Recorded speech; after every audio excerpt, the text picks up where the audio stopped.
Hi and welcome back to my channel, and in this video we're going to be talking about what the rules and regulations are with regard to fundraising for community interest companies. So there is both a CIC regulator which has rules about fundraising and a fundraising regulator. So I'm going to be covering both of those in this video and making sure that you stay legal and above board, because if you get into trouble with the regulators, they can shut your community interest company down. So this is super important. I'm going to have lots of practical information here and also tips for how to fundraise. And fundraising is a fantastic asset for a community interest company. To be able to fundraise similar to a charity but slightly different still means you are able to get in great income into your CIC and help fund your fantastic work in the community. So before I get into that, please hit the subscribe button for everything to do with community interest companies, grant funding and fundraising for CICs, and how to get other income streams into your CIC as well. If you're looking to start a community interest company, do go over to my website, check out my course. It's still £99, how to set up CIC and get grant funded in 4 months. I've also got my fantastic membership, which is on offer at the moment. You can get a £1 trial for 7 days. So join that, because in my membership, we help you with so many different things with regards to fundraising, doing crowdfunders. I can help you set up crowdfunders in there. I've also got a template website which has a built-in crowdfunder function. So for more information on that, check out the descriptions, because I have got some info in there. Now that aside, let's get into this video. So fundraising. So what is fundraising? First of all, people get a little bit confused. Getting income into your CIC in terms of products and services, memberships, that is not fundraising. That is selling products and services. So some people get that a bit confused. What fundraising is donation. So asking people to donate to your community interest company to help the ongoing running costs, or maybe to raise money for a certain project or a minibus or whatever it is you're trying to raise money for. So that is to do with doing fundraising campaigns. Now, you're probably quite familiar with charities doing fundraising campaigns with Crowdfunder and also Just Giving. Those are two platforms that do fundraising.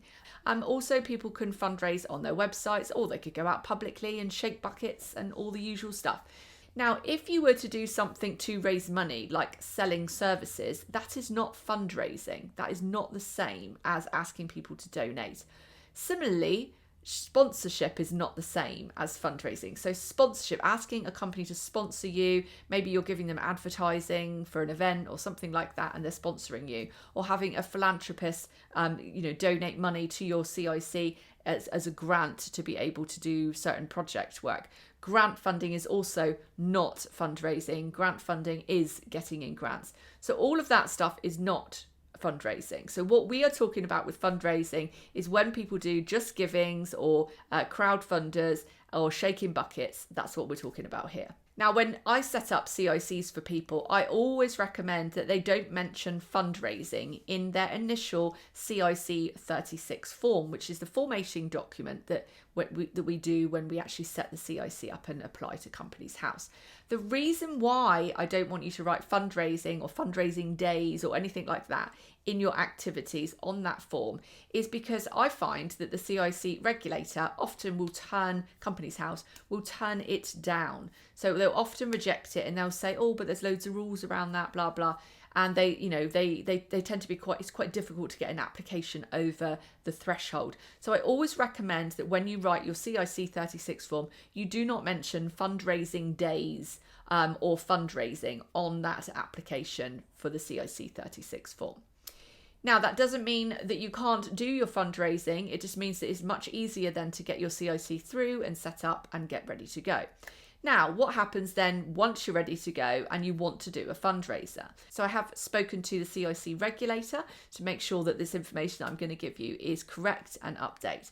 The CIC regulator told me that if you are just going to do a fundraiser, for your setup costs, you're going to do the odd one-off here and there for a project or to raise money for something specifically, he says you do not have to do anything. You do not have to update any of your articles of association or anything. You don't need to tell the CIC regulator or Companies House about that. That is just general, normal activity. So don't worry if you're doing an event and, you're shaking some buckets or whatever, it's not a big deal. However, If fundraising is a core part of your activities, if it's something you do all of the time, which means you are shaking buckets, you're doing crowdfunders all of the time, then you will be subject to a few different rules. Rule number 1 is you must make sure the public know when you're asking for the money that you are a community interest company and that they don't think you are a charity. So that's one important thing. You must make sure that you're transparent about that all on your advertising and, when you're collecting that money. So that's one important factor. Factor number 2 is if you're going to be doing this as a regular thing all the time and it's a core thing that you do, then you will need to tell the CIC, the Companies House, and the CIC regulator. So this is really easy to do. So I've put a link in the description that you can click on to do a special resolution. It's literally printing off a form, you and your director sign it, and you will get your articles of association, and you'll just add into the objectives where you've got a few different things that you do. You're going to add in there, as one of your objectives, you're going to say that you're going to be doing regular fundraising events. So you can add that into your articles of association. You've got and then you submit the new articles and the special resolution form on the link that I've given you below. So that's something you can easily do. It's not costable. It's fine. It's all just done electronically, and that's done and that's updated. Also, if you're going to be fundraising, again, as a regular thing, then when you are 1 year old, when your company is 1 year old, you will need to register with the fundraising regulator.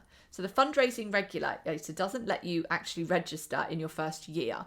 That doesn't mean you can't fundraise, you can, but you're not allowed to register until you're 1 year on. So when you get to the year mark, you can also register with the fundraising regulator. So in a nutshell, don't bother doing anything unless you're going to be doing this as a core part of your activity work. If you are just running a workshop and you're just saying people can donate what they want instead of buying a ticket, that doesn't count. That's fine. That's basically like a voluntary ticket system. You don't have to charge. You don't have to tell anybody about that.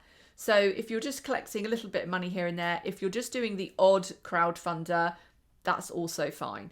But if you're going to be doing them as a regular thing, then yes, you will need to do a special resolutions and a new article of association. So that's how to stay legal. Now, how do you go about doing some fundraisers? So here is a few tips. One is you could do a crowdfunder or just giving. The one thing I would say about those platforms is they do take usually a 5% fee, plus the credit card companies will also take a 5% fee. So you usually lose about 10%. The other thing with them is it can be a pain because you have to get a certain amount before they'll give you the money, which is always difficult. One thing you can do is you could actually do your own campaign, and actually PayPal have a function to do a crowdfunder. If you've got a Wix website or you've got a Spaces website or any of those, then you can actually set up a crowdfunder actually within that website, which is linked to PayPal. The PayPal gives your people who are donating a little bit of extra reassurance as well. So I think that's a good thing. PayPal do take a little fee. They take a few percent, yes, but they all do anyway. So yeah, so you can use PayPal. That means you'll get to keep more of the money. You can take the money even if you don't reach your target, and you've got more control over the platform. So that is definitely something that I would recommend. I have it on my CIC template. My CIC template is available, and I've got a link here. So that's a Wix template that you can set up to set up your CIC website. So definitely do some fundraisers. There's nothing wrong with that. That's absolutely fine. Don't put it on your CIC 36 form because it's complicated when you actually register your CIC. But if you something you want to do as a constant thing, then you can always do a special resolutions form. So I hope that helps. If it does, please hit the subscribe button.